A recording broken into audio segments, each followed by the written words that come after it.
Hey, welcome back to Fame English Academy. One who questions nothing learns nothing. Asking question is very important. It shows your intelligence. It shows your understanding. So whatever you read, उससे related question find out करने की कोशिश करिए. Finding questions is also an art. हर कोई के दिमाग में क्वेश्चन नहीं आ पाता है. So ask question, arise question, think about questions. चलिए आगे पार्ट्स ऑफ स्पीच के थर्ड एंड लास्ट पार्ट में हम आज देखेंगे प्रीपोजिशन, कंजंक्शन और इंटरजेक्शन के बारे में. इससे पहले जो हमने दो वीडियो देखा उसमें नाउन, प्रोनाउन, एडजेक्टिव वर्ब और एडवर्ब के बारे में देखा. आज हम देखते हैं प्रीपोजिशन क्या है. Preposition, right, the pronunciation will be preposition. अब इसको यदि हम अलग अलग करें तो हम ऐसा कह सकते हैं पोजीशन, प्रीपोजिशन, प्रीपोजिशन. लेकिन जब इनको कंबाइंड करके हम प्रोनाउंस करेंगे तो उसको हम कहेंगे प्रीपोजिशन. ओके, प्री मतलब होता है पहले और पोजीशन मतलब उसका प्लेसमेंट. तो वो जो है प्रीपोजिशन का जो प्लेसमेंट है वो नाउन या प्रोनाउन से होता है. नाउन या प्रोनाउन से पहले उसको हम प्लेस करते हैं सेंटेंस में. ओके, तो हम ऐसा इसका डेफिनेशन देख लेते हैं. पहले हम कह सकते हैं कि a preposition is used before a noun और pronoun to show its relation with another noun or pronoun in a sentence. देखिए डेफिनेशन में ही ये सब कुछ क्लियर है कि a preposition is used before a noun or pronoun. Noun और प्रोनाउन से पहले इसका हम यूज करते हैं और ये जो प्रीपोजिशन है वो रिलेशन बताता है किसी दूसरे नाउन या प्रोनाउन के साथ उसी सेंटेंस में, तब वो प्रीपोजिशन कहलाएगा. तो प्रीपोजिशन को हम नाउन और प्रोनाउन से पहले यूज करते हैं और उसका रिलेशन जो है वो किसी दूसरे नाउन और प्रोनाउन से शो करता है. अब इस डेफिनेशन को मैं हटाता हूं, सेंटेंस लेता हूं, इससे क्लियर हो जाएगी सारी चीजें. ओके, अब एक सेंटेंस है, a book is on the table. Okay, next है, there is a fan over my head. The sky is above my head. There are three sentences. A book is, या इसको भी हम कह सकते हैं there is a book. There is a book. There is a book on the table. अब देखिए यहां पे ऑन है, यहां पे ओवर है, यहां पे अबव है. ये सारे प्रीपोजिशन है. क्यों? क्योंकि ये जो है टेबल से पहले यूज हुआ है, माई हेड से पहले यूज हुआ है, माई हेड से पहले यूज हुआ है. टेबल नाउन है, माई हेड ये भी नाउन है, माई हेड ये भी नाउन है. तो ये नाउन से पहले हमने क्या कर दिया? प्लेस कर दिया. अब इसका जो रिलेशन है my there is a book on the table, ये बुक से है. इसमें ओवर क्या है? देयर इज अ फैन से है. ये है अबव की, इसके हैं स्काई. तो ये इससे इसको रिलेट कर रहा है, इससे इसको रिलेट कर रहा है. ओके, अब इसका मीनिंग देख लेते हैं जरा सा कि there is a book on the table, table पर एक किताब है, मतलब ऑन हम तब यूज करते हैं जब एक दूसरे से वो टच कर रहा हो। ओके, तो ये रिलेशन है कि वो टच कर रहा है। यहां पे है there is a fan over my head, मेरे सर के ऊपर एक पंखा है। ओवर का यूज तब होता है जब ऊपर है लेकिन वो टच नहीं कर रहा है एक दूसरे से, लेकिन साधारण कोशिश के बाद हम उसको टच कर सकते हैं, ओवर लगता है।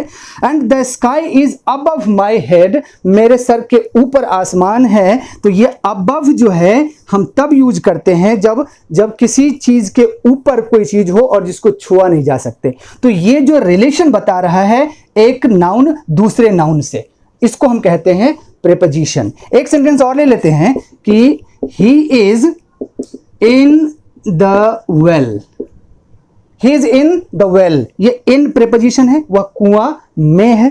और एक लिखते हैं ही जंप्ड द वेल, यहां पे होगा इनटू। अब ये इन क्यों हुआ? इन और इनटू का मतलब होता है में, वह कुआं में है और वह कुआं में जंप किया। फर्क यह है कि इसमें क्या हो रहा है, मोशन हो रहा है, राइट? एक जगह से दूसरे जगह कोई जा रहा है, तो जब एक दूसरे से जगह से दूसरे जगह जाएगा तो उसमें होगा इनटू, और एक ही में है तो हम इन लगाएंगे। This is the concept. तो ये जो इनटू है ये वेल और ही, इसमें रिलेशन बता रहा है। ये जो इन है ये वेल, कुआं और ही, इसमें रिलेशन बता रहा है। तो हम कह सकते हैं प्रेपोजिशन वो टर्म है जो नाउन और प्रोनाउन से पहले हम उसको प्लेस करते हैं और वो उस नाउन और प्रोनाउन का जो रिलेशन है उसी सेंटेंस में दूसरे नाउन और प्रोनाउन के साथ शो करता है, तो इसको हम प्रेपोजिशन कहते हैं। तो प्रेपोजिशन का भी बहुत वास्ट यूज है, इसको भी हम एक अलग तरीके से प्रेपोजिशन वाले चैप्टर में देखेंगे। ठीक है, अभी हम इतनी जानकारी प्रेपोजिशन से रिलेटेड रखिए। अब हम देख लेते हैं प्रेपोजिशन से रिलेटेड कुछ टर्म्स जो हमें दिमाग में रखना है। See, these are the terms which are prepositions. I have written maximum prepositions जिसको हम सेंटेंस में यूज करेंगे। इन, ऑन, विद, कहाँ अबव, कहाँ ओवर, ऑफ, कहाँ ओ डबल एफ, कहाँ down, beyond, between, behind, around, ये सारे प्रीपोजिशंस हैं। इससे रिलेटेड हम डिटेल डिस्कशन करेंगे। अभी बस इतनी चीजें अपने दिमाग में रखिए कि प्रीपोजिशन एक ऐसा टर्म है जो नाउन और प्रोनाउन से पहले यूज होता है और इसका रिलेशन दूसरे नाउन और प्रोनाउन से वो दिखाता है। This is called preposition. अब हम आगे आते हैं conjunction. Okay, this conjunction, conjunction, junction का क्या मतलब होता है? जंक्शन जहां से ट्रेनें जुड़ती है और चलती है। कंजंक्शन का मतलब भी होता है जोड़ना, लेकिन वो जोड़ेगा किसी लेटर को, किसी वर्ड को, किसी फ्रेज को, किसी सेंटेंस को। तो हम ऐसा कह सकते हैं conjunction is a word, conjunction is a word, it joins, क्या क्या? It joins letters, words, phrases,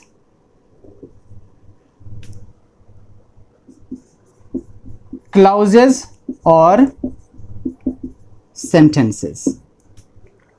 अब ये देखिए, हमने यहां लिखा कि ये लेटर्स को ज्वाइन करता है, वर्ड्स को ज्वाइन करता है, फ्रेजेस को ज्वाइन करता है, क्लाउजेस को ज्वाइन करता है, सेंटेंसेस को ज्वाइन करता है। अब इसमें फ्रेज क्या है, क्लाउज क्या है, सेंटेंस क्या है, वो हम बाद में डिस्कस करेंगे। अभी बस आप टर्मिनोलॉजीज याद रखिए। हम जैसे लेते हैं L and P, L and P, Ram and Shyam. Okay, I know what to do and how to do. अब इसमें देखिए L एंड P, इसको एंड जोड़ रहा है, इसको हम कहेंगे कंजंक्शन। यहां पे राम है और श्याम है, इसको एंड जोड़ रहा है, ये वर्ड है, इसको conjunction. I know what to do and how to do, ये जो व्हाट टू डू ये फ्रेज है। अब कैसे है हम बाद में देख लेंगे। इसको कौन जोड़ रहा है? ये एंड जोड़ रहा है। तो द सेम वे क्लाउजेज को जोड़ेंगे, सेंटेंसेस को जोड़ेंगे। तो जोड़ने का काम जो होता है वो होता है कंजंक्शन का। कंजंक्शन जॉइंस टू और more than two letters, words, phrases, clauses और सेंटेंसेस। तो इतनी इंफॉर्मेशन आप याद रखिए कि सेंटेंस में जो जोड़ने का काम होता है वो कौन करता है? क्लाउज करता है, ये कंजंक्शन करता है। ओके, इतनी चीजें देख लीजिए। अब हम इसमें कंजंक्शन पे भी हम डिटेल डिस्कशन बाद में करेंगे क्योंकि ये बहुत ही इंपॉर्टेंट है। अब हम देखते हैं कि कंजंक्शंस कौन कौन से हैं, इसके जो टर्मिनोलॉजीज हैं, वर्ड्स देख लेते हैं जो हमें अपने दिमाग में रखना है। These are the terms which are conjunctions, जो जोड़ने का काम करता है। या तो वो वर्ड को जोड़ेगा, सेंटेंस को जोड़ेगा, क्लाउज को जोड़ेगा, फ्रेजेस को जोड़ेगा, वर्ड्स को जोड़ेगा या लेटर्स को जोड़ेगा।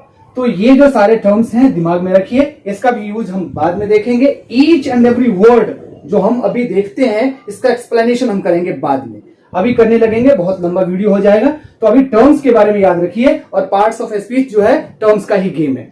तो ये सारे टर्म्स हैं, इसका यूसेज हम बाद में देखेंगे, सेंटेंस करने के बाद और वर्ब करने के बाद। तो these are the terms regarding conjunctions.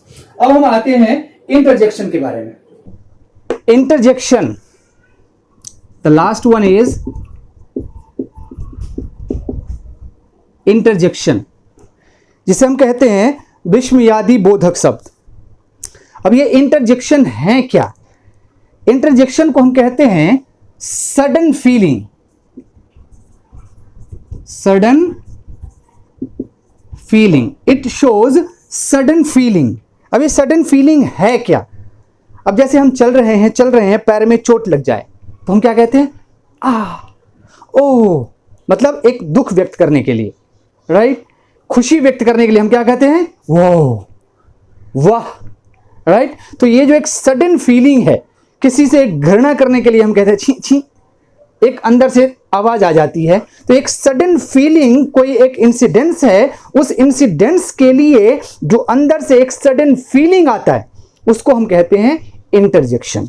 अब जैसे ये जो सडन फीलिंग है किस किस चीज के लिए आ सकता है, तो पहला है हम कहते हैं जॉय, जॉय, हैप्पीनेस, खुशी के लिए जो सडन फीलिंग आता है उसका जो टर्मिनोलॉजी है उसको हम कहते हैं वाओ, राइट? और ये साइन ऑफ एक्सक्लामेशन, ये देख लीजिए, साइन ऑफ एक्सक्लामेशन जो है इंटरजेक्शन का पहचान है।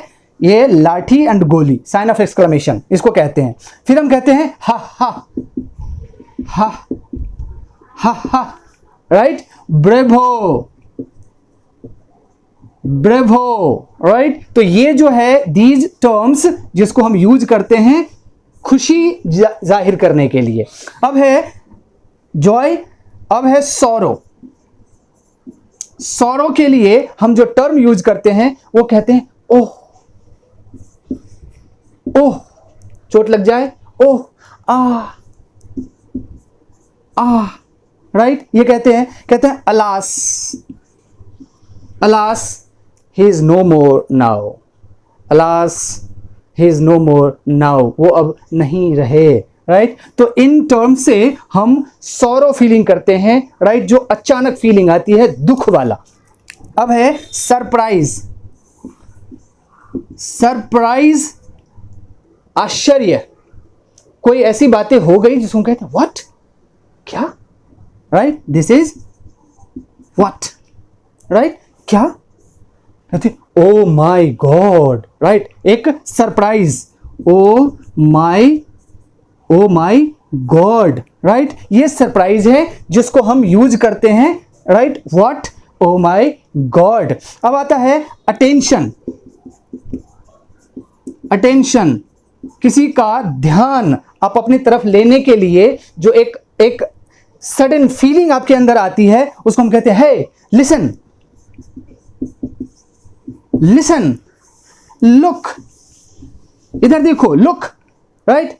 कोई है, राइट, जा रहा है और आप चाहते हैं कि कोई आवाज ना हो तो हम कहते हैं हश, हश, राइट, बोलो मत, हश, राइट। तो ये अटेंशन लेने के लिए हम इन तरीके का यूज करते हैं। किसी को कॉलिंग, कॉलिंग जब हम करते हैं तो अचानक एक फीलिंग आती है, हेलो, हेलो, राइट, ये हम यूज करते हैं। फिर हम कह सकते हैं हे, हे और हाय, ये सारे टर्म्स हम यूज करते हैं, राइट, कॉलिंग के लिए। एक है कंटेम्प्ट, घृणा, कंटेम्प्ट,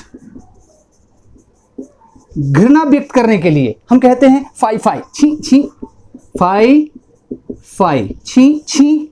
और शेम, शेम, शर्म आनी चाहिए आपको, शेम, शेम, शर्म आनी चाहिए। एक है अप्लाउज, अप्लाउज मतलब किसी को प्रशंसा करने के लिए हम जो टर्म यूज करते हैं तुरंत हम कहते हैं well done, well done, right, bravo, bravo, right. Joy के लिए भी हमने ब्रेवो का यूज कर लिया, राइट। शाबाशी देने के लिए भी हमने ब्रेवो का यूज कर लिया। इसमें हम हुर्रे, जॉय के लिए हुर्रे, HURRAH, हुर्रे का भी यूज हम करते हैं। तो ये जो सारे टर्म्स हैं जिनको हम यूज करते हैं सडन फीलिंग शो करने के लिए, और ये सडन फीलिंग शो करता है। तो दीज आर इंटरजेक्शंस जिसको हम सडन फीलिंग के लिए यूज करते हैं, अचानक हमारे दिमाग में आती है। तो these are the concept of parts of speech. अब हम हर एक चीज को अलग अलग से भी देखेंगे, बहुत ही इंपॉर्टेंट है। टर्मिनोलॉजीज के बारे में हमने देखा, फंक्शन क्या है, ये सारी चीजें हमने देखा। नेक्स्ट वीडियो में हम वर्ब के बारे में देखेंगे, क्योंकि वर्ब के बारे में मैंने कहा कि ये सेंटेंस के लिए सबसे इंपॉर्टेंट रोल प्ले करता है। Without verb no sentence. चलिए आज के वीडियो में बस इतना ही। Thank you very much, bye bye, take care, take care.